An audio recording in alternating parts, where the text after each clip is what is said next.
Bwana Yesu asifiwe sana. Na hivyo na mimi nataka kunenea kuhusu ministry ama huduma.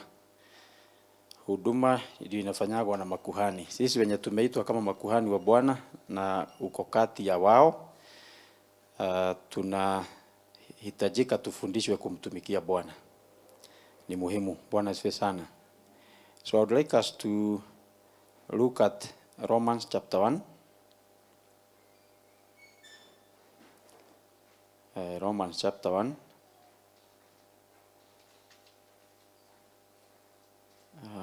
Na mstari wa 11. The book of Romans chapter 1 na mstari wake ni wa 11 vinasema, Apostle Paul anasema, I long to see you that we may impart to you some some spiritual gift. Then he says, so that you may be edified. Give me the King James. Give me the King James version. Inasema, King James in English.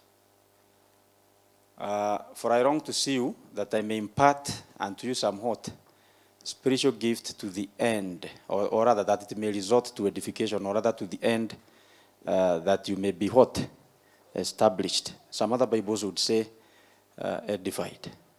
It's more or less the same thing. But looking at this verse, I get to ask myself, Paulo inaonekana ni mtu anafahamu huduma, kwa sababu hakuassume Mungu atajiambia na atamubypass aende akatie nguvu wa Roma. He seems like somebody with the understanding, people that will be edified, people that will be established, people that will be ministered to, somebody must go to them. Isn't it? Kwa sababu ungefikiria, unajua Mungu ndiye ameokoa watu, si wewe. Mungu anakutumia, lakini yeye ndiye mwenye watu na yeye ndiye amewaleta katika imani. So you'd expect that he will be the one going to edify them. But Apostle Paul knows, if he does not visit the Romans or the Roman church and impart a spiritual gift to them, they will not be established. Na hiyo ndio kitu ningetaka uelewe. Neema hata ile utapokea kutoka kwa Mungu, kitu kila Mungu atafanya kwa maisha yako, mara nyingi hakifanyagi direct. Atakifanya kupitia watu. Atakifanya kwa sababu sisi tunahudumiana sisi kwa sisi. Nipatie kwa Kiswahili, kwa maana ninatamani sana kuwaona nipate kuwapa karama ya rohoni. So anasema mimi ndio nitakuja niwape nini? Karama ya rohoni. I'll come and give you spiritual gifts to the end that you may be established. So I would expect Mungu aende akawapatie karama ya rohoni. After all, yeye ndiye anapeana karama za rohoni, kwa hivyo anaweza kukupita na aende akapeane nini? Karama za rohoni. Kwa maana ninatamani sana kuwaona nipate kuwapa karama ya nini? Ya rohoni, ili mfanywe imara. So kama watu wa Mungu watafanywa imara, itabidi wapewe impartation of a spiritual gift. And that spiritual gift will not come minus the human aid. No. I know you don't want to be dealing with just God. Mimi ninajua hivyo. Unfortunately Mungu afanyagi kazi hivyo. And I think wale tumewahi jaribu kufanya hivyo, umegundua you end up being frustrated. Hata ukikwazwa na kanisa useme mimi mambo ya kanisa mimi imenifika mwisho, nitaenda kukaa nyumbani. You lose a lot. You are going to lose a lot because there is some level and dimension of ministration God can't give you directly apart from using others. Ndio sababu tunaitagwa the body of Christ. Ni kama kwa mfano, huu mkono ukisema nitajitenga, munaona ikiishi, actually itaishi tu kwa masaa, then it will die, kwa sababu imeondolewa kwa flow ya uzima. Jina Bwana libarikiwe. Imeondolewa kwa ile flow ya uzima yenye inafanya nini? Ilikuwa inaiweka hai. So the same thing with you. Wewe hauwezi ukakuwa edified kivyako. Haiwezekani. Hauwezi ukakuwa a lone ranger katika mambo ya rohoni. Haiwezekani. Kuna kitu nimegundua and I've studied over the years or observed over the years. Ningependa uangalie kwa historia kwa watu wote ulijua. usome hata vitabu, uangalie mpaka historia ya kanisa. Mtu yeyote aliinuka hata akasema ni mtumishi wa Mungu, lakini badala ya kuwe part of the body akasimama kinyume na the body. Hata kama intention ni nzuri, anasema nataka kuwakosoa, akafanya hivyo kwa muda, they no longer exist today. And if they do, they have already gone into error. I don't know whether you have realized that. Nikukumbusha tu kidogo, kwa hii nchi kumewahi inuka mtumishi mwenye wakati huo tulikuwa watoto wa kiroho kidogo, hatukushika hi-fi. We thought he is on fire for God, and maybe he was. Akasema Nairobi yote wahubiri wameanguka na Mungu amemtuma ahubiri repentance. Akapiga mambo ya sadaka. Mimi nimeenda ibada zake 2, I guess 2. Na zote hakuchukua sadaka. Nilikuwa naambia watu mambo ya kuchukua sadaka ni ukora.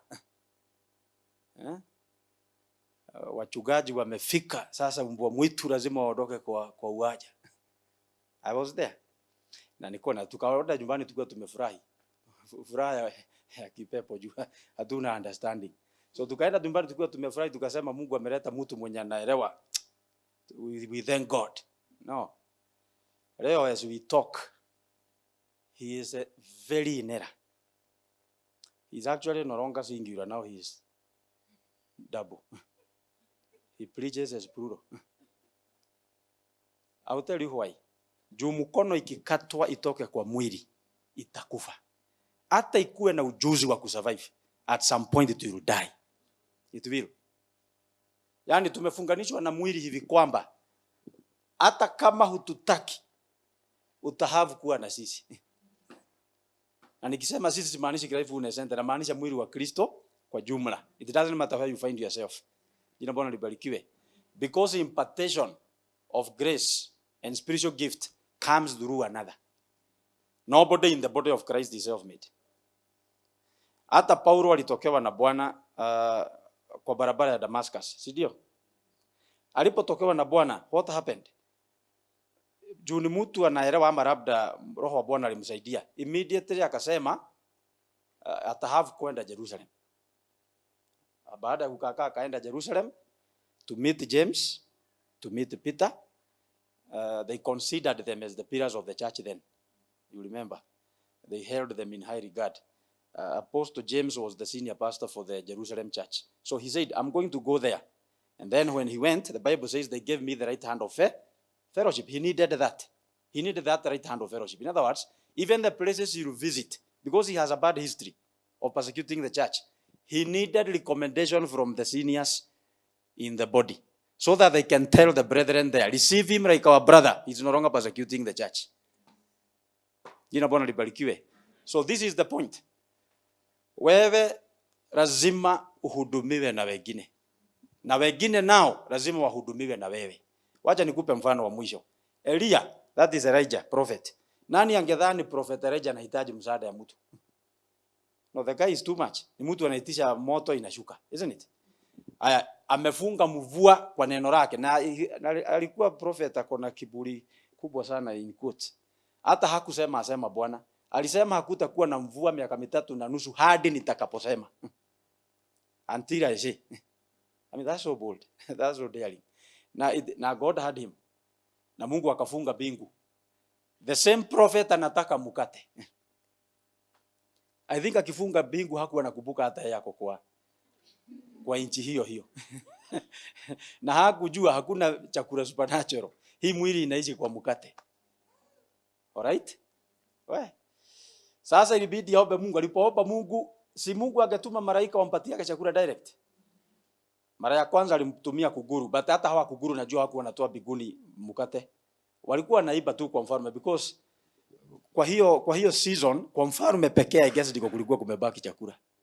Sasa alikuwa naenda anakuta ranch, anapita na mkate na nyama. Ama wherever alikuwa anaipata, ama labda nchi nyingine analeta. But this is the point. Baadaye wakati kisima kilikauka, Bwana alimwambia nataka nikutume kwa mwanamke mmoja. I wonder. Si anahitajika hivyo, anasema mvua simama, aseme mkate juu. But look at God, hata kubali operate hivyo. Unaweza kuwa very powerful unafunga mvua, but utahitaji mwanamke mjane. Ukiwa wewe ndio unafunga mvua na bado uko na mkate, hautatuhitaji. Ndio sababu kuna mtu mmoja aliniuliza, kwa nini watumishi hawatoshekagi pesa? Nikamwambia imepangwa hivyo kutoka zamani. Hata ukiangalia kwa Bible, mtumishi akijitosheleza hata hitaji kanisa. Hata Mungu akiona umejitosheleza, anakuja na kupea project yenye utahitaji watu. Hiyo tena urudi kwa mbele yao kusema na wasihi na waomba watu, inakuwaga hivyo. Hata saa hii enda ufungulie TV, uangalie vipindi za kina Ben Hinn, watu wamehubiri miaka 40 something with a lot of money, they have private jets. You think these people don't need money now. Now they can go on without the need of any. No. Wako huko wakitisha pesa kuliko Pastor Robert. You know why? Juu Mungu amepanga hii maisha hivyo. Hata nisikia mtu mwingine akisema, nikamhurumia sana pastor mwingine, nikamhurumia. Yani I felt a lot of sympathy as a brother. Akisema ya kwamba yeye hana haja na sadaka za watu. He's an investor. Okay, I'm wondering ni investment gani hii utafanya ubebe maono ya Mungu? You are very deluded. Unless the vision is too small, inaweza toshea kwa mfuko yako. I am an investor. Sasa akauliza umeinvest nini? Akasema niko na kondoo wengi sana pande ya Gong. Hawa kondoo ndio utauza uhubiri jiri dunia nzima. Can you get serious? Hao kondoo wa dopa ndio umegoja, hao wanono hivi siku hizi wanaenda hivi ati hao ndio umegoja utachija uuze nyama. Vipo juu karote. Ati sasa hawa ndio atauza nyama ahubiri dunia nzima. It is because your vision is small. That's why you are talking like that. Hakuna vision imetoka heaven utapewa yenye unaweza toshereza na mfuko yako. It will never happen. Na ukiona unaiweza imetoka kwa pepo. Vision ya Mungu ni kubwa kuliko mwenye kuibeba. It's a heavenly vision. Remember, it's not earthly. So hakuna resources za huku duniani zinaweza kuishika. Lazima utatumiwa hadi wenye dhambi kusimama na wewe. Wenye dhambi, mwenye mpaka hajaokoka hata hataki Mungu. But Mungu anamwambia enda ununue kitu pale. Kwa sababu si yako, hii ni ya Mungu, na Mungu ndiye mwenye watu wote duniani, hata hao wenye wanamkataa. You have to have a big heart. Jina Bwana libarikiwe. So nikasema huyu ni kuogopa, anaogopa kupigwa na watu juu akisema atakula sadaka watu wataanza kumuingilia. But please, kula ukiingiliwa, ukikuraga ukiingiliwa, hata wale waliingiliwa mbele yako hawakukufa. Ni kama ng'ombe akikunywa maji kwa mto angaliwe na chura. Ukiangalia chura shauri yako utaenda nyumbani bila maji. Wewe kunywa maji wachana na chura. Chura amedumu kuwa sura baya. Hiki no. Ndio kukunywa maji. Tunaelewana? So this is the why, because you have to come to the point of understanding you need these people and God will pass his help through them. The person you need, the help you need from God, God will surprise you. It may come through the person sitting next to you. In fact, isipokuwa hata ni vile naonaga unajua mko na tabia nyingine sipendi. Tunamalizaga ibada unaona ni kama mlikuwa mmekalia siafu. Ibada ikiisha hivi unamshwa. Hata mtu anatoka ni kama kuna mtu akona deni yake huku. No, kanisa tabia nzuri ni hii. Ukimaliza ibada unaanza kusalimia watu. You never know. Huenda maombi umelilia kwa ile kona, jibu ni huyu. Unasalimia watu na mzee kwenyu niko. Na kwenyu ni wapi? Hiyo ni hekima. Alafu mtu anakuambia mimi nakuwa daktari. Haya. Unamwambia na kuna dawa nimeandikiwa nimezitafuta kwa chemist yetu yote sijazipata. Hii anakuambia na si lazima ukunywe, there is an alternative. Unaona Mungu amekujibu sasa. Ndivyo. Shida yako unataka kudili na Holy Spirit akienda sana Gabriel. Ejo Gabriel. Holy Spirit ejo Gabriel period. Abia mwenzako ne akili yako ya please. Hivi Mungu hafanyagi kazi hivyo. Najua ukitaka ikuwe hivyo but si hivyo. Mimi niko na personality funny. Watu wanaonaga nikiwa hyper but I'm very different. Me, I would want to spend my whole time privately. Actually, that's how I was in high school and college. I would stay somewhere alone for 10 hours. 10. To today, sometimes I do that. Sometimes I stay upstairs kwa bedroom yangu na kwa office kadogo hapo Mungu amenibariki naye. Na kama mwezi mzima sijai shuka sitting room. Na nikitoka huko shughuli na kurudi juu shughuli na mpaka watoto wananiuliza kidadi unakuaga huku. They don't know it's my personality. I would want that. Shida ni utakufa.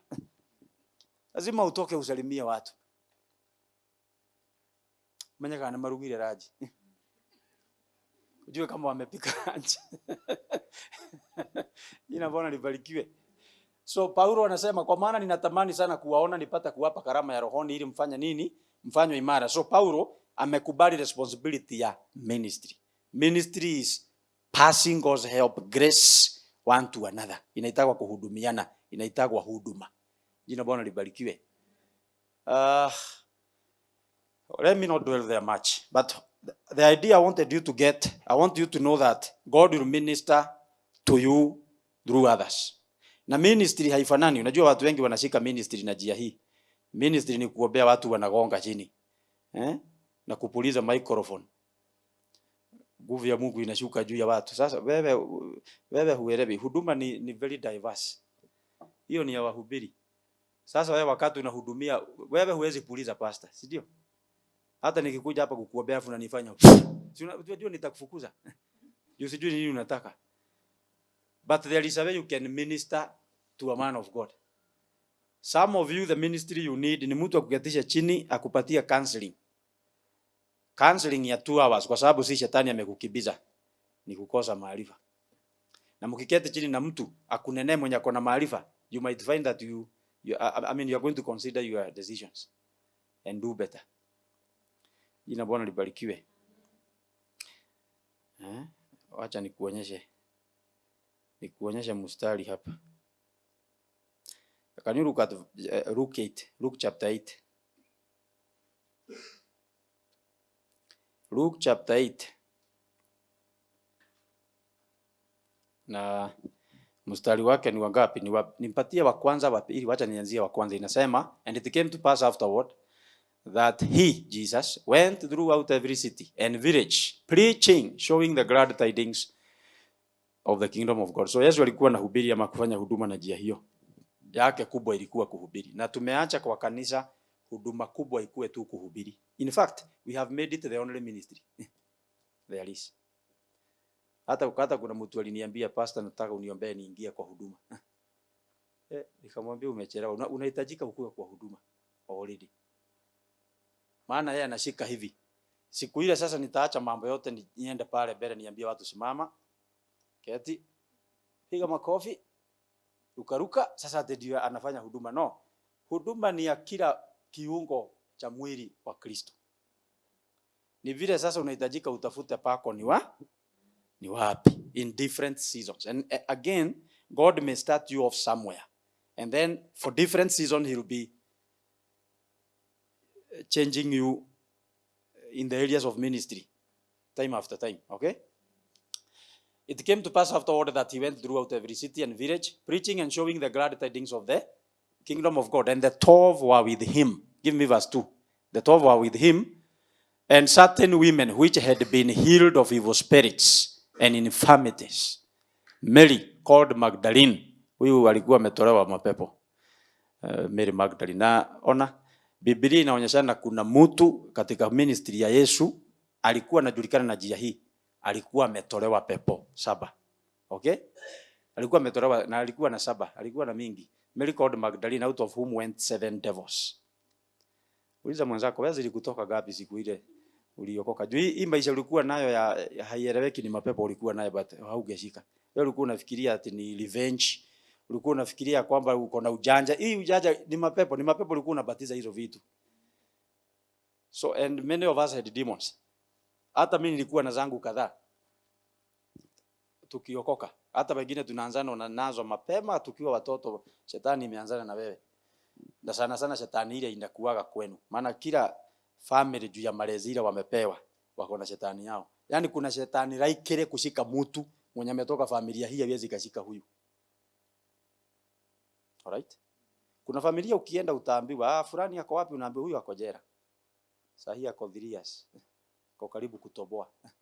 Na kuna mastori kama hiyo usikii kwa familia zingine si kuokoka. Kuna kwingine ukienda unaambiwa fulani, unauliza fulani naye unasema huyu alikataa shule aliolewa. Unashangaa, kwa nini huko hawakatai shule waolewe na hata huko hawajaokoka? Juu mapepo imegawana kazi. Mapepo zote hazifanani. Wale mlikuwa hapo, was it on Sunday or I don't remember which Sunday, but kuna Sunday tumesoma hapa kuhusu classes za demons. Akina principality, powers in heavenly places, isn't it? They are not the same. Pepo ile inaleteaga watu magonjwa, malaria, whatever. Sio hiyo inaangusha mataifa. Hazifanyi kazi same. Hata wewe kuna maeneo unaendaga unaona. Kwa mfano kuna maeneo ukilelea mtoto usipofanya extra work atakuwa failure. Yes. Yaani kijiji fulani environment. Ukilelea mtoto huko usipokuwa na bidii ya kumuonyesha neno la Mungu, kumuombea, atakuwa failure. Kwa sababu kuna pattern huko. Kuna pattern ya teenagers kuingia kwa pombe. Unakuta hata December wanakuwa na kikundi kikubwa kinazurura bar kwa bar, kikikunywa kikitoka. Na kuna maeneo ukienda hakufanywi hivyo. Na si hata watu waliokoka wote huko. Ni demon ile ya area hiyo. Alright? Sasa hizi zilikuwa zile aina zina possess. Maana si kila demon hupossess mtu. Aina hii demon zile huwa zina possess watu ni zile kubwa. Ikikupossess inafanya ni kama imechukua mamlaka, zingine dogo zinakuingia. Lakini yenye imekupossess ni moja. Ndio sababu unaona Yesu alikuwa akitaka kutoa mtu pepo. Kwa mfano yule alisema ako na legion. Ukiaddress hiyo jina amesema legion, akitoka zinatoka zote. Yaani moja ndio iliongea, lakini zilikuwa nyingi. Silisema alisema I'm legion because we are many. But ni sauti moja iliongea ikasema we are many. Hii naongea ndio leader. Na hii kitolewa junior wataifuata.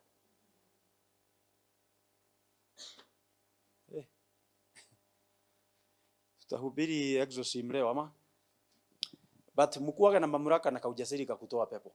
Kuna wakati utakuta situation hapa ni pepo tu unaweza toa. Haina namna nyingine. Nimewahi letoa mtoto anakatalia shule form 2. Nikamuuliza unakatalia shule form 2 uenda wapi? Akasema hakuna. Ukae nyumbani.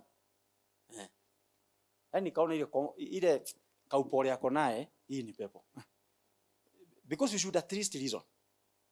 Hata kama hujaokoka. So nikaambia mama hii ni pepo. So when I faced him nikamwambia come out of him. Kijana alipoanguka na akatoa povu hapo aliposimama, alisema yeye anataka kurudi shule. Na hajawahi kataa tena. Juu alikuwa na pepo. Sijui ilimuingilia wapi, labda ni kwa matembezi. Ya watu wale mnatembea na wao, kuna kikundi ukiingiana na wao utaigiwa na pepo. Juma story ile mnaongea inakuprepare ku accommodate moja. You'll soon have a tenant. You see. You'll be a host of a demonic power. Jina Bwana libarikiwe. Hata mama, kuna wamama mnaweza tembea na wao uigiwe na pepo. Yes. Avoid sana hizi salon wana discuss wazee. Utaigiwa na pepo na itaenda kukuangushia doa. Unaona hiyo pepo, hizo vitu wanaongea hapo, hawashiki ni mapepo wana discuss. Wao wanafikiria ni maisha ya kawaida. Kwa dhilia huo kuliisha hivyo. Hata alikuja tu kanipiga. Sasa wao wanafikiria ni tu story. Akanipiga na wewe unasikiza. Na mimi nikaamua hakuna mwanaume atawanitisha hii dunia. Mmoja tuhuranaga leo tunapiga nanga na nikutaka na kinyasa. Sasa unaona ukiendelea kusikiza hivyo. Unaona hivyo vitu unasikiza?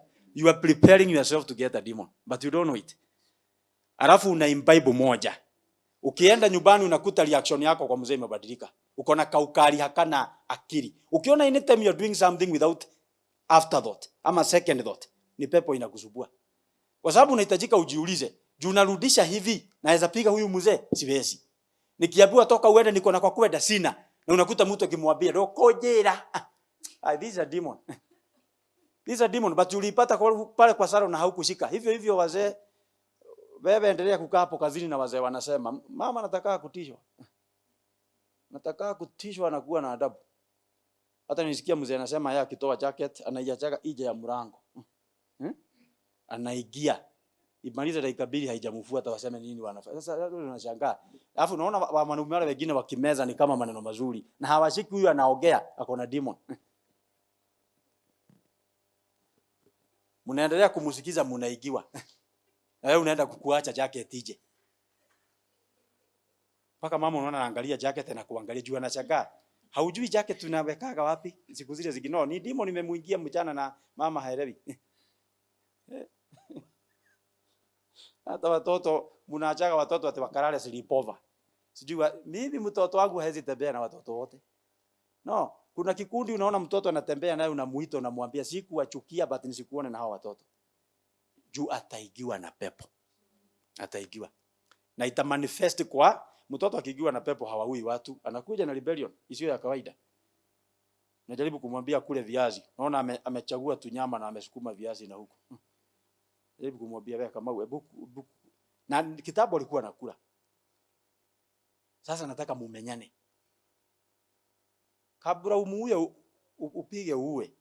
Maana najua mnasema nini kukuhura gura kabla umpige uwe.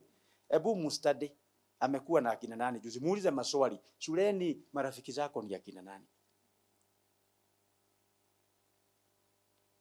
Utashika mtoto wako exposed. Ni wewe hukujua. Jina Bwana libarikiwe. Anyway, nasema hivyo juu pepo huigia watu na ilikuwa imeigia nani? Anaitwa nani huyu? Mary. Etigo. Mary Magdalena. Mary Magdalene si na anawekwa specific juu huyu ni yule alikuwa na pesa. I read this to say kuna pepo za siku hizi sielewi. Mary akona historia. Alitolewa pepo 7. Shida ya kanisa leo ni hizi pepo zako 7 zina shida zikitolewa. Huyu alitolewa mara moja na ikabaki historia, hakuwagi sasa na pepo. Ni yule alikuwa ametawaliwa na pepo 7 lakini zilitolewa siku fulani na zikaenda. Hizi zako za kila siku ndizo zielewi. Hizi zako unatolewa kwa every mko na ibada maalum ya kila Tuesday. Ama wacha niseme yetu one on one yetu ya every last Friday of the month. Tuko na one on one ya kutoa washirika wetu pepo. Ninakutoa pepo alafu unanigojea next month unarudisha zingine natoa. Hapana, sasa hapo sasa ndio tunaanza kupoteana na wewe kitheolojia. Inahitajika kama umewahi opereshwa na pepo ibaki historia. Ate ulikuwa nayo lakini ilitoka. Na baada ya kutoka ulifundishwa ukawa na mamlaka to let the devil stay where he belongs. Najua mtaki kusema amen juu mnataka kutolewa mara nyingi. Lakini huduma hiyo huku hatunaga. Hiyo nilikataa kabisa na si ati sijui kutoa pepo. Mimi ni master. Mimi najua hata zinauliza kwa nini. I know. Nimewahi toa. Nimekulia kwa kanisa tulikuwa tunatoa. Hadi siku moja unakaa mahali una overgrow kitu. Unajiuliza does this make sense really? I can remember one woman that used to come every week. Every week. And every week there will be some demons removed out of her. So one day I sat her down nikamuuliza, unatoa wapi pepo za kila wiki? Kwa sababu kwa Bible hakuna. Gena ngoma igitarika please kukuwa na pepo 3 2 wanaigwira ngoma siku shika pepo zote za area hii ni wewe unakuwa nazo. Tukitoa wiki hii bado zimebaki zingine 8. Wiki hii tunatoa zimebaki 45. No, hatuwezi tukafanya mambo kama hiyo. We can't do that. No, sijaribu kuwachekesha na jaribu kueleza ishi maisha ya ushindi. Ishi maisha ya ushindi. Live above that kind of thing. Be delivered from that appetite. Ya ati nitakuwa na mapepo na kuja na jinyogoda alafu naenda nyumbani nikiangalia watu hivi na macho madogo. Alafu nakuja sasa wiki hii nyingine ni jinyogoda na asa huko nyogoda leo. Hautajinyogoda huku kila wiki na wiki nyingine na ninaongeaga hivyo deliberately ndio kila mtu mwenye usikiza Pastor Robert aanze kuwa victor through mentality. We are seated far above principalities and powers. So hapa tunaongea historia. Mary Magdalene amewahi kuwa na pepo. Walipokutana na Yesu walikutwa wakiwa oppressed. But Jesus delivered her, or rather, did exorcism on her, sorry, and she got free. All right? Now let me show you. And certain women which had been healed of evil spirits and infirmities. And walikuwa kadhaa, but mmoja alikuwa notorious, maana huyu exactly alikuwa 7. Ndiye alikuwa ahead of the pack. Mary called Magdalene, out of whom went 7 devils. Verse 3. Na Yohana mkewe Kuza, wakili wake Herode. Yani Herode alikuwa na wakili. Sasa mke wa wakili huyu alikuwa anaitwa Yohana na Susana. Na wengine wengi waliokuwa wakimhudumia kwa mali zao. So these ones were doing ministry in the ministry of Jesus through their substance. So, but it was still ministry. Please look at me. Hawa wanawake walitolewa pepo ndio waende wakahudumu sasa na njia hii. Ukitolewa pepo, usidumu kwa kushidaga ukitolewa pepo. Piga hatua utafute huduma ya kufanya. Ndio sasa ibaki. Huyu alikuwaga na pepo, lakini sasa ndiye anaibisha praise and worship. Huyu alikuwaga na pepo, lakini sasa ndiye anaserve kama protocol hapa. Sasa ndiye asha ama ndiye one of the partners in giving kama hawa walikuwa wapande ya giving. Maana naye Mungu nake kaida kehegesaka. Hata wewe umesikia vya watu wale tumetaja hapo. Na ndio sababu ni vizuri tuombe na bidii. Familia tajika na zenye mali zikuja kwa kanisa. Hawa wakikuja hawakujagi na huduma ya maombi nyingi. Hawa usiwapeleke maombi nyingi. Watatoroka. Hakuna mtu ate ndiye mke ya governor ate atarara huku masaa matatu. Hawezi. Hata shedu yake haimukubalishi. Arare hapa na anaitwa nyumbani anaambiwa watu wengi wamekuja kusalimia governor. So lazima aombe 30 minutes akibie. Wahubiri wengi hawashiki hivyo. Sasa wanatoshanisha kila mshirika. So unakuta wale wako aina hizi wanatutoroka. Ndio sababu kanisa za Pentecostal hatuna watu wazito. Hatuna. Kwa sababu tuko tu na wale they have a lot of time to waste. Professional time wasters. Huyu time ile yako nayo yote ni ya kupoteza, hana kitu kingine muhimu anataka kwenda kufanya. Hata mkimaliza ibada unasikia kusema gai, simungeendelea. Simunge maana hata kwenye alikuwa aende nimefugiwa nyumba. Hata ametextiwa akiwa amekaa hapa. Akaambiwa na nani rodi ni ahiga nyumba. Sasa ndio sababu nasikia akisuggest hii tuifanye kesha. Sasa tutaifanyaje kesha na hatukuwa tumepanga ni kesha. Nataka mutengenezeke vichwa mkubali watu wote. Juu kila mtu kwa nyumba ya Bwana ako na kazi yake. Ama unafikiria roho wa Bwana ni muda anapoteza akiwataja majina? Anawataja ndio mshike ni akina nani? Anasema wakili na hadi roho wa Bwana anajua mpaka kazi ya mtu. Nyoe ginya uhiketio na wakili. Anajua hadi umeolewa na wakili. Na aina hii ya watu mara nyingi akiwaokoa wanakujaga kuletwa pade ya kujenga. Pade ya shika hii 1 million pastor tujenge. Tunataka watu watasikiza injili hapa, akisikiza akiangalia anakuja na kuuza pastor, si tunaweza weka furo ile watu walikuwa wamepigia magoti wakiomba limasha na hawakuona hakuna furo, hawana shida wao. Lakini kuna mtu yeye hakulima sha wataliona furo hakuna. Because hizi zote ni huduma. Huyu wa kuomba ni muhimu sana. Kwa sababu tusipoomba aina hii ya watu hawakokagi haraka. Huyu hajakibizwa na mashida. Huyu mpaka asikie sauti ya Mungu.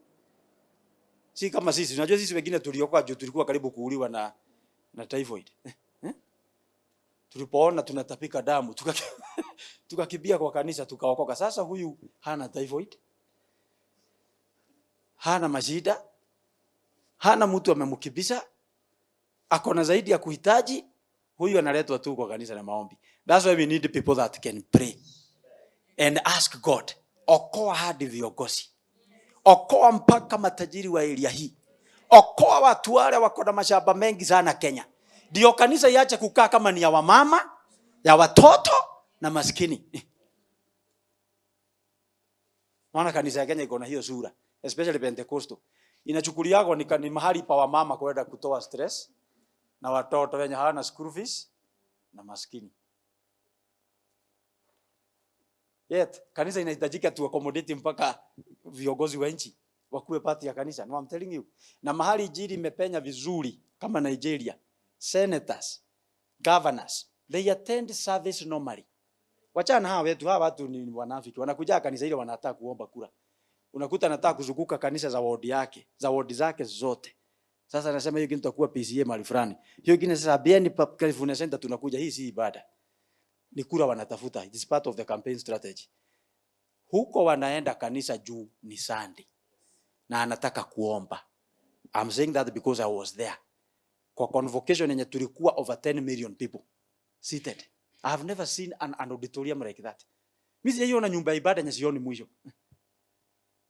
Na ni politician mgani hangependa kupewa nafasi ya ongea na watu wengi hivyo? Angetaka, but believe you me, tulikaa wiki mzima kwa camp, hakuna politician hata mmoja alipewa kusalimiana. Hakuna hata kuacknowledgewa. Unajua hata nilikuwa na assume ati itasemekana and governor so and so can you please stand and wave to the people? Nobody. Nikusikia tu, we have the governor of Kaduna. God bless you sir. Afu wanaendelea na maombi. Nikasema wito githomeka kwetu ibada haiwezi endelea governor. Atwalie mavio Sakaja anaweza kuja akae hapa tuseme we thank God. We have Sakaja. Hata ukiona kunana. Utakaa mtu mwenye kiburi sana, isn't it? Maana tunajua, you know why? We know psychologically amekuja kufanya nini. Sasa inabidi useme kuja ongea na wananchi wako. Kuna inchi mtu anasoma kanisa. I even saw during the campaigns za US President Donald Trump amesoma kanisa akakaa kama kawaida. Baada ya pastor kuhubiri na kila kitu ndiye alisema, and we have the best candidate for this season. He's a Christian, he loves God's people. I urge you people to stand with him. Na yeye akasimama akapiga makofi hivi. Akakaa chini. Nikasema, I think we have a lot of work to do kwa nchi yetu. Tunakuwa excited kwa sababu hatujazoea watu wakubwa kwa kanisa. That's what I want you to understand. Hatujazoea. Hata niliona kanisa moja hapa Mungu ameipea favor hapa Runda. Watu wanaenda huko viongozi, politician. Pastor amekuwa na stress hadi imebidi kwa kanisa atengeneze section ya VVIP. You know why? Because hata washirika hawasomi. Unazida hivi. Hiyo sio human rep. Kwa sababu tuko na 5% ya watu wakubwa, 95 wanataka scholarship, bursary. Sasa akiona mkubwa amekuja kusoma kanisa haoni Mungu, hata Mungu ameguza wakubwa wameanza kuja kwa kanisa anaona bursary. No, we need to we need to train ourselves spiritually and go beyond there. Tujue ya kwamba hawa watu wote hata wale hawajui maombi nyingi wako na nafasi ya huduma. Na huduma ya hawa wamama ilikuwa moja. Joanna the wife of Chusa, Harold Stewart, and Susanna and many others which ministered unto him Jesus of their substance. Wale mnasemaga Yesu atuhubirini kama Yesu hakuwa anaitisha sadaka. Wewe sijui unasoma Biblia gani? Yesu alikuwa na kikundi kubwa ya wamama inaleta pesa. Ndio sababu hukuona akiuza maji. Sisi tunauza maji juu hawa mama hawajakuja kwa kanisa. Wale wa mama mko na wao ni wale wanakuambia na jana tukalala hivyo. Alafu mtoto akaanza akakuwa mumoto. Akikagereria ugogana mai suva inyanya ibada eno unakuja tu na maji chupa 8 kwa sababu uikatia. Utafanya nini? Can we pray until tupate akina Susana? Wake wa mawakili. Alafu tutengeneza environment kwa kanisa yenye za accommodate watu hawa. Na niwaambie Kaifune Center because we believe we are in an international church. Siku ile utaona Mungu ameanza kuleta wakubwa wanakaa na sisi normally, wanasoma ibada. Tafadhali weka Shiko Square. Wacha kushida hivi. Kutufukuzia samaki zile kubwa kwa kanisa na ni Mungu amezitega. Wewe na wewe una shida ukizitupia tumawe. Ndio zitoroke. Na kuwagoja kwa parking lot. Unamwambia tafutia brother yangu kazi. Unajua mkubwa akiambiwa hivyo hata rudi hiyo kanisa tena. Do you know that? We have to be ndio sababu unaona wote wanaenda mainstream. Hata kama hawataambiwa mambo ya roho hawajali lakini kuna kalika. Huku kwetu ndio hakukaliki. Hakukaliki katu.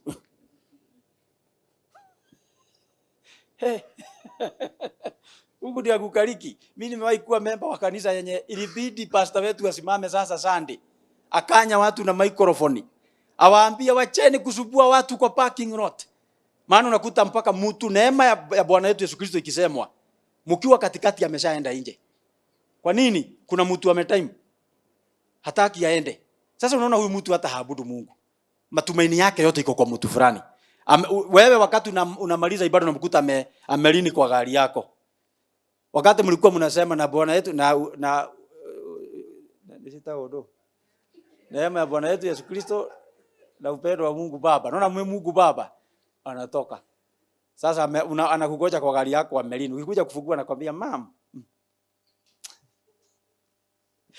Na wewe ni mtu wa miaka 28 unaitwa mamu na unaitika. Huoni hii ni mkora? Si wewe unajua wewe si mam. Ndio mam. Mam. Habari ya wiki. Ukiombwa fare mara 2 mara 3, utarudi kwa hiyo kanisa kweli? Sasa hiyo ndio pepo inatembeaga kwa Pentecostal churches. Inahakikisha akina Susana hawatasoma kwa ibada. Na yet injili ya Yesu na huduma yake ilikuwa na akina Susana. Wake wa mawakili. Walikuwa wanasoma huko.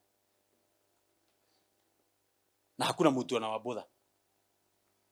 Abia mwenzako, hebu acha kubudha watu ukue yani wewe your genuine desire and pursuit is God. Hata ukisikia ile kanisa president, deputy, ministers watatu wanasomaga kule, usiende kujoin membership. Ati ukirenga uone kama utawasalimia. Hiyo si ibada. Ibada ni kila mtu anasoma akiwa mtoto wa Mungu. Hatuna ati hana inaitwa nini? Hatujamwekea kiwango fulani ya watu kumsubua. Sasa huyo pastor ilibidi ajenge section ya VIP na murango different. Ndio hao waigiage kudhuru hiyo do, alafu wana watch ibada kwa screen. Kukiwa na ukuta between the haves and the have not. Kazi gumu. Wana watch ibada kwa screen, alafu wanatoka bila kushika nani alikuwa kwa ibada. Na nikaona ako na hekima. Juu Mungu amempea mafuta hieleweki anawavuta. Shida ni 95% wengine nataka kuwaburusha. Wataenda. Sasa akaona tajekea rugiri hali. Niwekea ukuta. Wale watu walimcriticize wanasema anaonyesha classes kwa kanisa, nikasema ni juu hajai pastor. Ukipasta utaweka hiyo ukuta. Jina Bwana libarikiwe. But when people are well taught, they begin to understand. Huyu anafanya kazi ya huduma ya pesa kwa nyumba ya Bwana na kwa mwili wa Kristo juu amepewa. Mimi mwenye sijapewa, kuna neema nyingine kubwa yenye si lazima ikuwe ni pande hii ya pesa. Maana sote tena tukitoa pesa tutaraliwa na mapepo na tuko na pesa. We need people wenye wana sense pepo. Wanasikia atmosphere ya ibada leo si nzuri. Hata hajali nani amekaa karibu naye anasema, ndio watu haya. Ndio mnagutuka hivyo kwenda ngoma. We need all of these kind of graces. Tunazihitaji. Tunahitaji mtu atashika ibada leo iko na devil worshiper. Hawa pesa hawashikagi. Hata watapea devil worshiper. Anapeleka pesa kuganga wanaaguka na gari. Ndio sababu wanahitajika mwingine mwenye mimi kwa manugira ngoma wao. Wameshikana na Bigu direct, pesa ndio hawapatani. Pesa ndio hashiki bona. Aidha kila mahitana gilia na pesa, but gainake break dhurule. Wanashikana na Mungu mpaka unasikia akikwambia kuna mtu mkubwa atakufa Kenya. Na ni kweli anakufa. Anakufa. Lakini hakukula jana. Najua tu wote wataletwa na Mungu kwa ibada na kwa kanisa. Alafu nao kuna wengine hata hashiki kunatolewa nini? But anasikia kisubuliwa na kamustari. Shida akiandika kwa karatasi, unaenda kueleza watu. Kuna kitu nataka kuelezea watu. Hata huyu apewe nafasi aeleze. Ndio sababu unaona tuna mark watu huku tunaambia anza kuongoza maombi. Juu tumeanza kushika huyu hata tukidumu na yeye hata itoa sadaka. Huyu ni wapande ingine. Huyu ni wa kuambia watu vile wataka. Apewe nafasi atuambie vile tutaka. Juu ako na neema hiyo. Lakini ni vibaya sana kushinda umegojea mtu anasikia kueleza kakitu, atunamngojea atoe. Mtapigana, mtakuwa frustrated hapa, mtaanza kulaaniana. Mwambie hata pale wewe ndio utatuhubiria Wednesday. Okay, pole. Lakini ndio tunataka kufaga ndo akai. Si ni vizuri kupanga watu.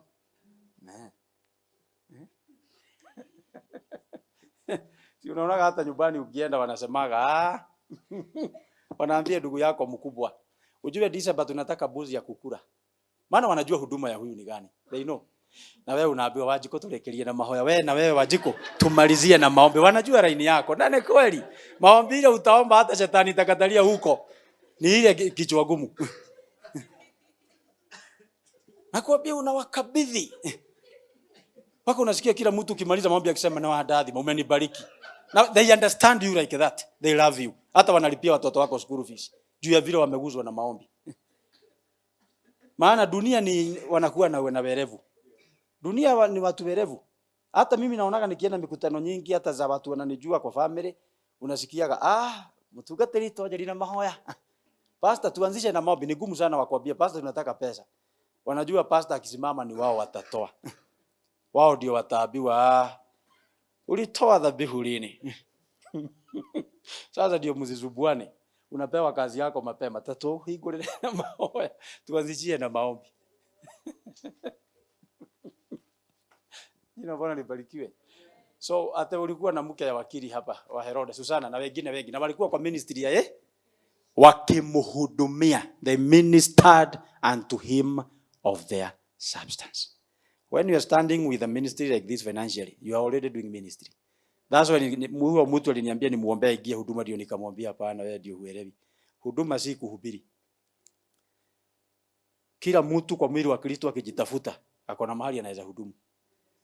Kuna huyu wa kutoa, kuna huyu naye anasikia tu mzigo ya kuombea kanisa. Imagine mtu anasikia mzigo ya kutuombea kila siku. Imagine akiacha. Hii kazi itakuwa gumu sana. But Mungu anapea watu wengine neema, hawezi lala kama hajatamka maneno mawili matatu ya kusema kubuka kanisa letu. Baba Mungu, kubuka Pastor Robert. Muondolee hatari. We need somebody like that. Junaye huyu wa kutoa anaweza kukupea akaenda alafu na wewe ukapata ajali pale. Hata ile project ilikuwa ifanywe na hizi pesa hamutafanya. Isn't it? So waliokuwa wakimhudumia kwa mali zao. So I read this scripture to show you just to help you understanding of ministry. God calls this ministry. Anasema hii ni huduma. Walikuwa wanahudumia Yesu. Imagine hata Yesu alikuwa anahitaji ahudumiwe. Ni vile tu kile anahitaji ahudumiwe nacho si chetu. Ako na mahitaji yake. Anahudumiwa kwa njia ya substance. Na haya anahudumia watu kwa njia ya kuwaponya magonjwa, kuwaambia maneno ya busara. Jina Bwana libarikiwe. Na kuwafunulia mambo na kuwaonyesha ufalme wa mbinguni. Lakini Yesu mwenyewe hata akikutwa aitishwe tax hana kwa mfuko. Inabidi wakasubue samaki baharini. Yaani Mungu amepanga vitu. Amepanga vitu sana. Aliamua hakuna mtu atajitosheleza. Ndio sababu unaona sasa hii tumeanza kuharibika wahubiri.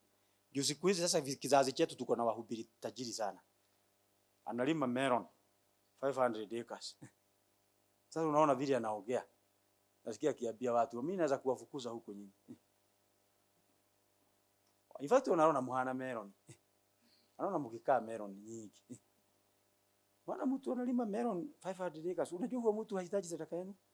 Sasa hahitaji. Sasa shida ni naye muda ya kuomba afundishe neno, usikie Mungu amekunenea ni gumu. Juu ameshida na gunboot huko kwa shamba. Akiangalia ile melon imeiva, akifukuza wafanyikazi. Wengine wamemuibia melon gunia 2 saa 8. Alienda kwanza kufukuzana ndio akuje ahubiri. Sasa unakuta sasa tumepangua kazi ya Mungu. Sababu Mungu alisema hii kabila moja ya Warabi nimeitenga kwa kazi ya madhabahu.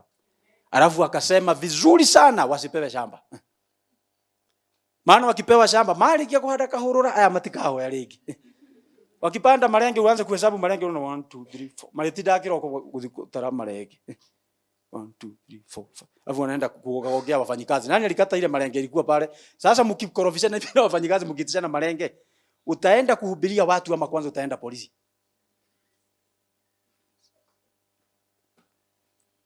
Ndio akasema hawa wasifanye, hawa waende wafanye kazi ya huduma. Nyinyi mkifanya ya malenge, mtoe fungu la 10 ya malenge hiyo mulete hawa wakule. Hawa waendelee. Sasa na wewe wakati umekuja umelemewa na mambo ya dhambi, unasikia mnyonge. Unasikia kuna mahali hapajaenda vizuri. Unakuta mtu ameshinda kwa nyumba ya Mungu na kwa hekalu akijitakasa, akiongea na Mungu, akiwa ameroa roho. Anakuambia mashida yako kabla hujamwambia. Lakini sasa tukiwa wote wa meloni, mimi ni wakupanda na wewe ni wakuuza. Tukikutana hapa hatuwezi saidiana. Hatuwezi. Niliona hiyo kitu huko pande za Moro. I hope hawasikii. Hii TV haifiki Moro, Mungu ni mwema. But I think YouTube inafika. Nini nimeona pastor amekuja bio. Akasema ati mahali alikuwa amepimiwa kulima, hakuwa amemaliza. Na mwenye amempimia naye ni mshirika wake. Naye anaruka kuruka anapea pastor mahali kubwa kulima. Ukiona ni pastor si ukanyage tu hatua tudogo. Ndio alime mpaka saa 7 aende akahubiri. Sasa anaruka mpaka anafanya guo hivi. Anaruka pastor before ulime ufikishe kule. Na huyu mshirika ndiye anakulipa 80. Walikuwa wanalipwa 80.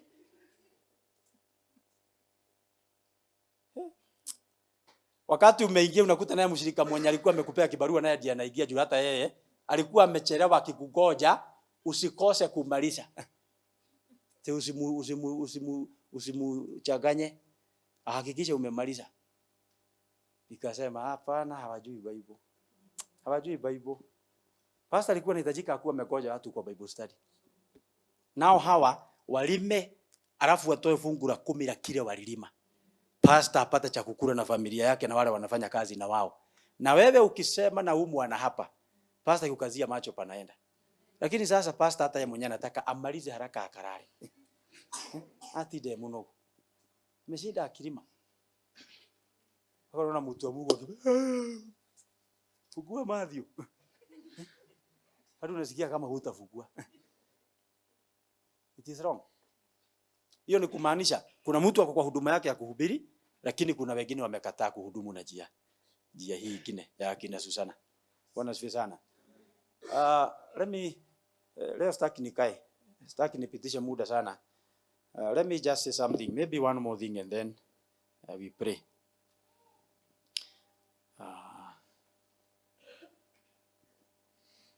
Pastor analima mafuti. Nilimhurumia sana. Nilikuwa mtoto mdogo but nilikuwa ninaona haifai. Hata hiyo picha ilikuwa haingii kwa kichwa. Ati huyu mshirika ndiye alikuwa amepimia pastor mafuti mchana.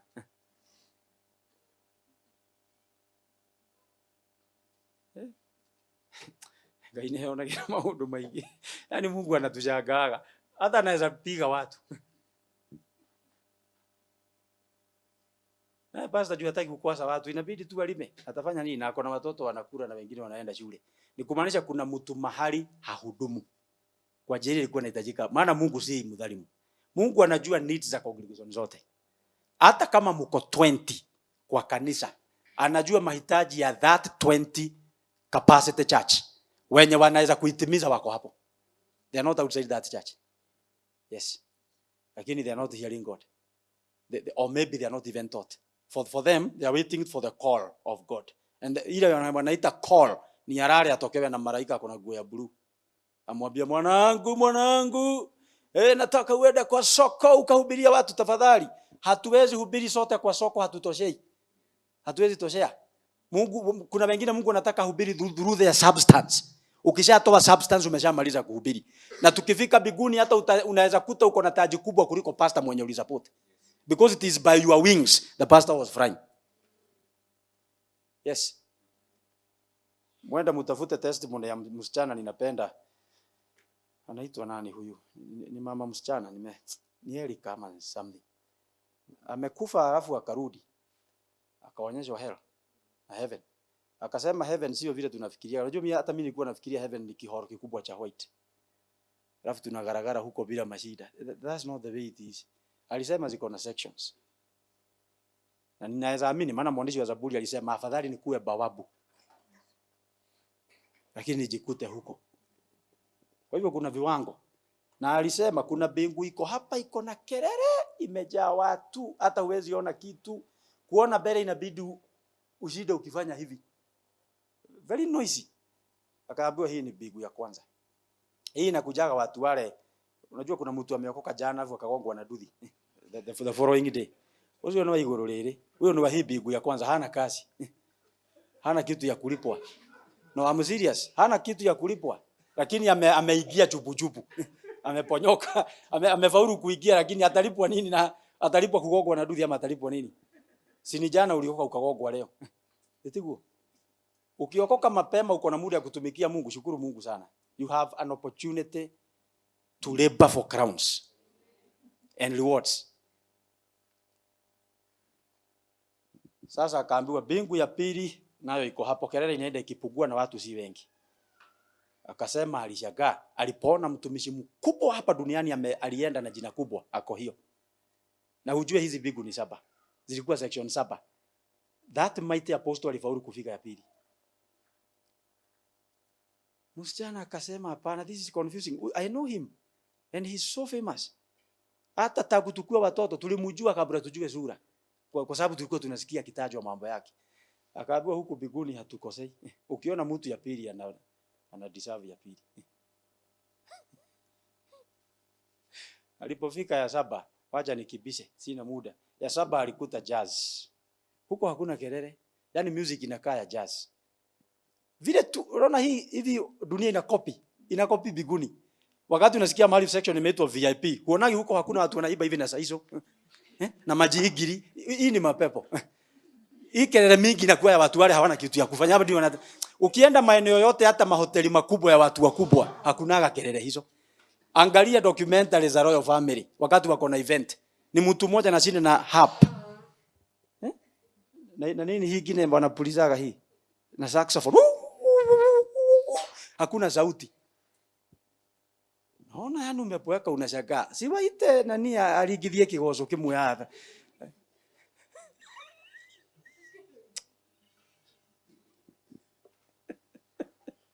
Sasa hata biguni, I think wameiba hiyo biguni. Biguni hiyo section haina kelele. Hata wale walisema pesa haipendi kelele, they were right. Vile unazidi kukua na pesa, unazidi kupunguza kelele ya maongeo na ya kusikia. Ndio sababu unaona ukianza kutajirika utahama Githurai. Unataka kwenda mahali usikia kome. Unajua shida ya Githurai, unasikia mpaka nani amenunua nini na amekatiwa gapi ukiwa kwako. Jua na bageni hapo chini. Hapo wewe ukiwa hapa ukiwa first floor. Unasikia mtu akisema, "Hey, nyatalia magana mele." Unalala na hiyo kelele yote. That's why upigi hatua. Okay, sorry. Unaona hatupigi hatua. Sasa ukianza huonagi mtu akianza kuomoka kuna kitu inamwambiaga hama huku enda mahali hakuna kelele. Mahali unaamusha na kelele ya ndege. Huko husikii gari.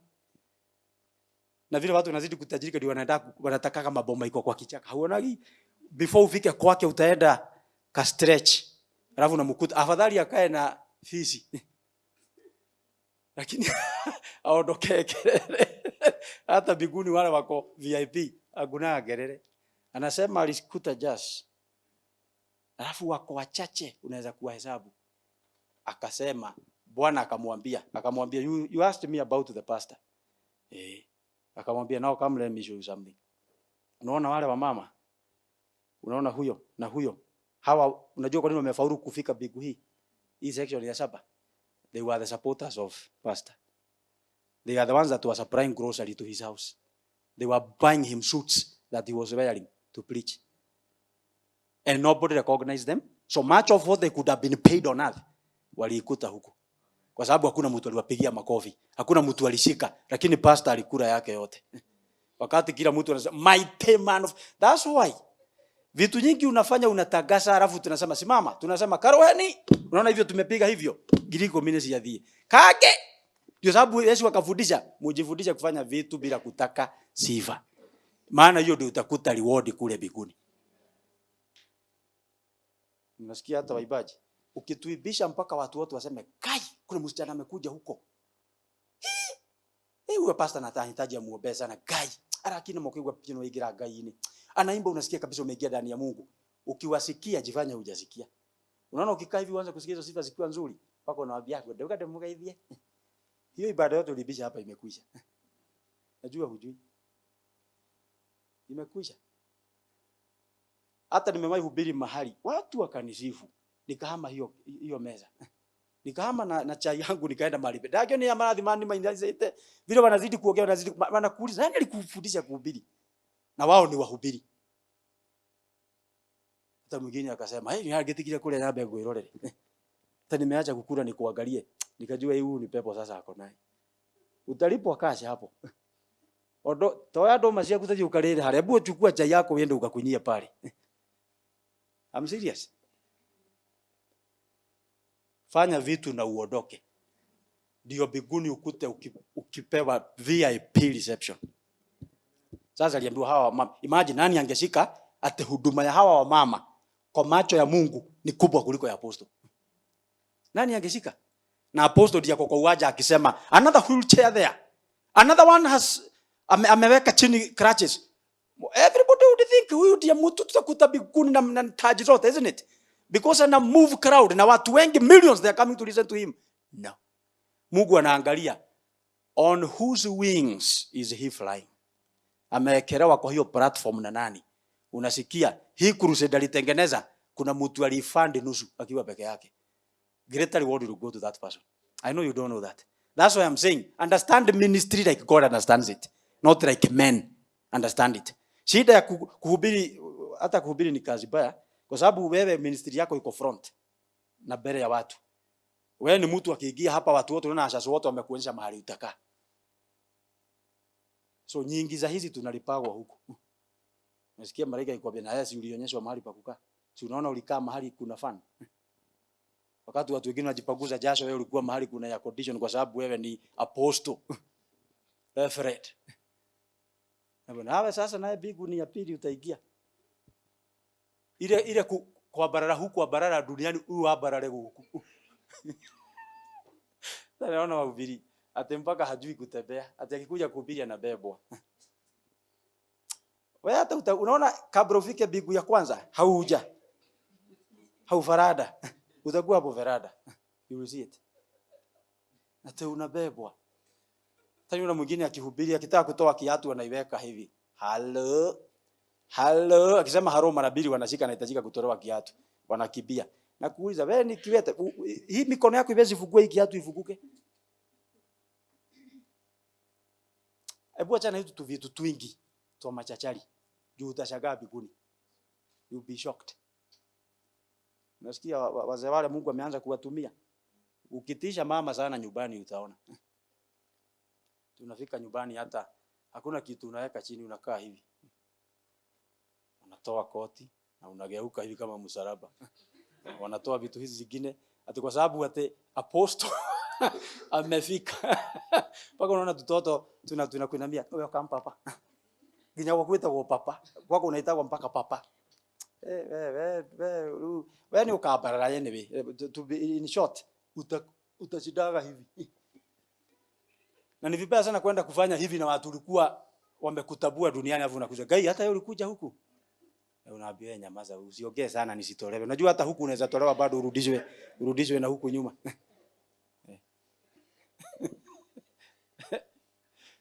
Najua mnafikiria na wachekesha shauri yenu. Ate na Susana na wengine wengi. All right. Johanna wife of Chuza. All right. Hawa walijua huduma yao ni gani na wakaishika. Na hawakutaka kuambiwa kitu. Ndio sababu na hofia. I feel so afraid.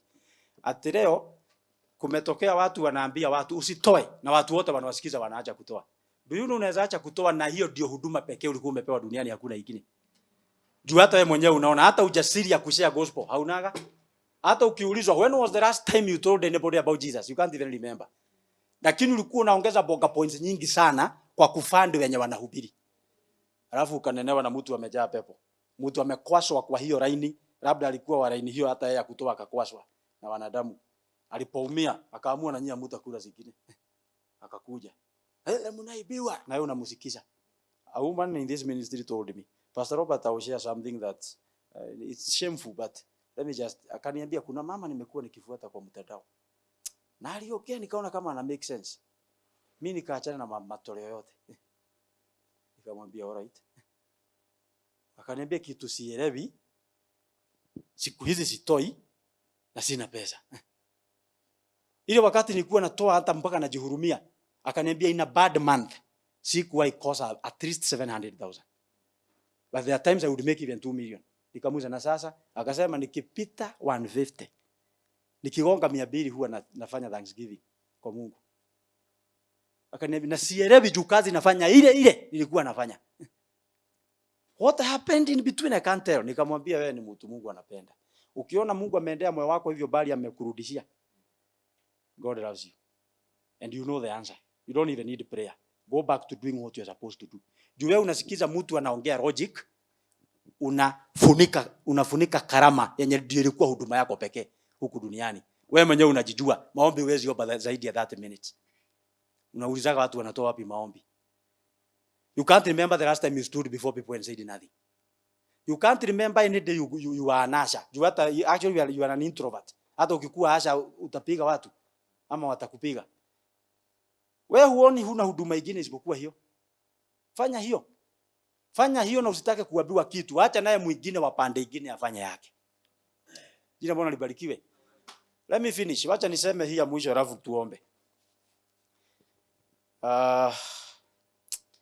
Hii itanikalisha.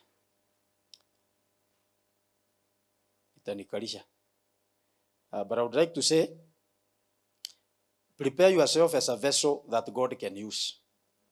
And be conscious that you are preparing yourself for that use. Jina Bwana libarikiwe. 2 Timothy 2:20. Ndio nitasoma ikiwa ya mwisho kisha tuombe. Nitaendelea Wednesday God willing. 2 Timothy 2:20. Give me 2 Timothy 2:20. Inasema basi katika nyumba kubwa havimo vyombo vya dhahabu tu na fedha. Umeona? Vyombo vya dhahabu na fedha ni zile very attractive. Kila mtu anatamani gift yake kwa sababu ziko kwa front line. Hizi za dhahabu na fedha ndizo tunawekaga machoni pa watu. Ndio kila mtu akiingia aseme, "We, Pastor Robert alibarikiwa akompaka na gold." Nakuta sasa vitu zile zinametameta tunaziweka table room. Lakini kwa hiyo nyumba kuna ragi. Na ragi in my opinion ni more important kuliko hii dhahabu. Kwa sababu ragi isipopagusa nyumba, hata mkuwe na dhahabu itajaa inzi, hakuna mtu ataenjoy kukaa huko. Na kuna watu rag kwa nyumba ya Mungu. Kazi yake ni kusafisha vitu dati. Ukiingia ukiona huoni inzi, kunanuka vizuri, unaanza kusifu dhahabu. Na hii ragi ndio ilisafisha jana usiku. Shida sasa ni rag inataka kukua dhahabu, inakuja inakaa juu ya meza hivi. Hata kina dhahabu wameonekana sana, hata mimi wacha nione kidogo. Can you imagine ragi kana kihato ikaletio murago. Si unaona you look so funny, you are so weird because you are in the wrong place. Sidio? You are very useful but not there.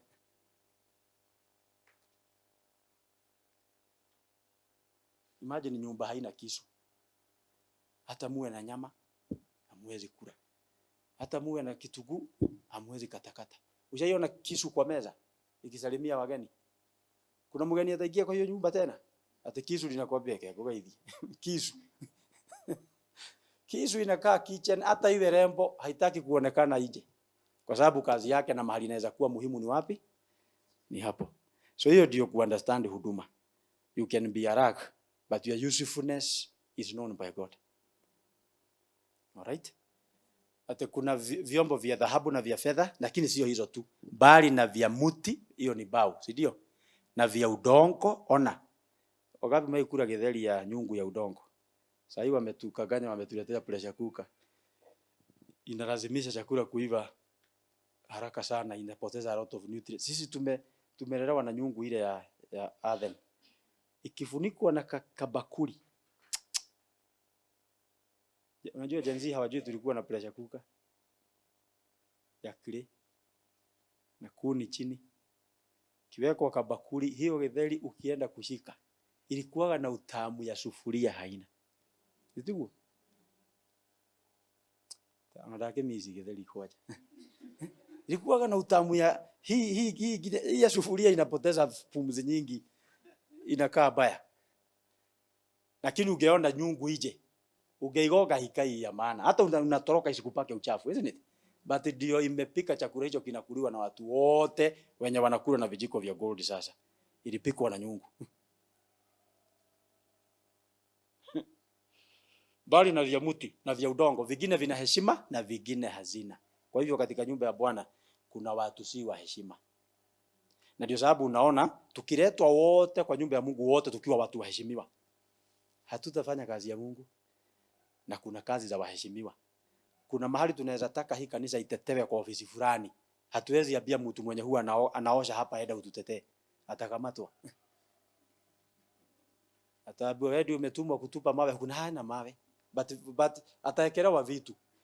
But kuna mtu anatokea na suti yake, anasalimia, hata watchman tu kumuona anampeleka direct kwa ofisi ya CEO. Nasema nafikiria, hata hajui, nafikiria huyu ni mgeni wako. So we need such vessels in the house of God. Ndio kanisa ikisemekana inanyang'anywa shamba, hao wenye unawaonaga unashangaa, sasa huyu ni wa nini? Juu ibada haobi. Wakati ni mnaomba unaona ako kwa simu. Wewe wake utaumirete. Ni kazi yake haijatokea. Ikitokea utashika maana yake kwa kanisa. Inamisheni uso wenu tuombe kwa Bwana. Pray to God. Mwambie Bwana, let me not go another day without serving where you have gifted me to serve. The grace that you have bestowed upon me. I need somebody to receive a spiritual gift and be bestowed with grace because I served where I'm supposed to serve. Fungua kinywa chako muombe Bwana. Mwambie Mungu yako. Niliomba maombi hii nikiwa kijana mdogo wa I think I was in standard 8 of Form 1. Nikamwambia Bwana, that I may serve your purpose and purpose only. And I would love to know which one is this. Na Bwana ni mwaminifu, aliniongoza kujua. Ninataka umuombe Bwana, umwambie ya kwamba sitaki kuomu viti. Na sitaki kuwa tu na exist nikiogopa na kugoja eti siku ya uzima, eti siku hiyo sitaenda hell. No. Hiyo ni baraka kubwa, lakini si every blessing. There is another part of blessing that can only be understood by people who are actively serving God in the grace he has given them. Na ni lazima ujitafute na uanze kupiga hatua kumtumikia Bwana kwa kile amekuita kufanya. The things that come to you easily, the things that you can be able to understand easily and do easily, those are the things God wants you to begin doing. And anywhere you see that service can be of help, ipeleke hapo. Hivyo ndivyo Mungu huinua watu. Wanainuliwa wale wanatumikisha neema ile Mungu amewapatia kutumikisha. Tunakuabudu Bwana, tunalisifu na kulinua jina lako. Umepata nafasi kidogo ya kumuimbia Bwana kwa kwaya. Imba ni kana kwamba hakuna kesho. Umepata nafasi ya kuongoza sifa, ama hata wewe hujaiongoza uko kwa backup. Back ni kana kwamba you are backing the Lord Jesus himself. Are you an instrumentalist in church? Are you doing media work? Ni nini hiki Mungu amekupatia kufanya na unafurahia? Kifanya kana kwamba hakuna kitu kingine duniani. That's why I preach myself happy. Because I know aliniita kama mwalimu wa neno, na hatutaulizana keyboard. Tutaulizana kufundisha kanisa.